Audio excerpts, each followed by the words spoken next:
Driver ମହାସଂଘ ଭାରତ ଦିବସ ପାଳିତ କରାଯାଉଛି।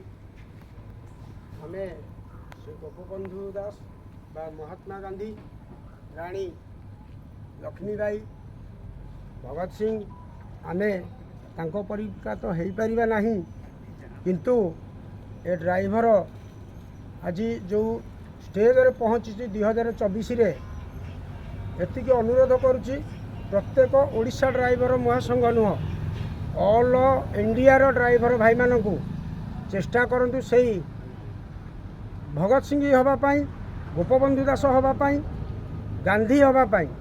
କିଛି ତାଙ୍କ ଅଂଶ ଆପଣମାନେ ଚେଷ୍ଟା କରନ୍ତୁ ନିଜକୁ ସେଇଭଳିଆ କରିବା ପାଇଁ। ବିଗତ ଦିନରେ ଡ୍ରାଇଭରଙ୍କୁ ରାସ୍ତାକଡ଼ରେ ସବୁ ନାନା ପ୍ରକାର କହୁଥିଲେ, ଆଜି ସମସ୍ତେ ସଜାଗ ହୋଇସାରିଲେଣି।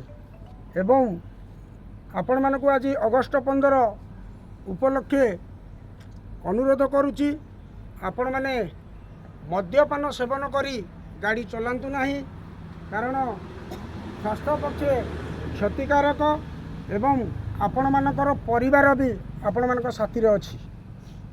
ଏହି ଅଗଷ୍ଟ 15 ଉପଲକ୍ଷେ ଆପଣମାନଙ୍କୁ ମୋର ବକ୍ତବ୍ୟ ରହିଲା, ଯଦି ପାଳନ କରିବେ ନିଶ୍ଚିତ ସେ ଗାନ୍ଧୀଙ୍କର କିଛି ଅଂଶ ବୋଲି ଆମର ଡ୍ରାଇଭର କୂଳକୁ ଆଗାମୀ ଦିନରେ କିଛି ଲେଖାଯିବ। ଜୟ ଜଗନ୍ନାଥ ଭାଇ। ଏତିକି କହି ମୋ ବକ୍ତବ୍ୟ ଶେଷ କରୁଛି। ବିଗତ ଦିନରେ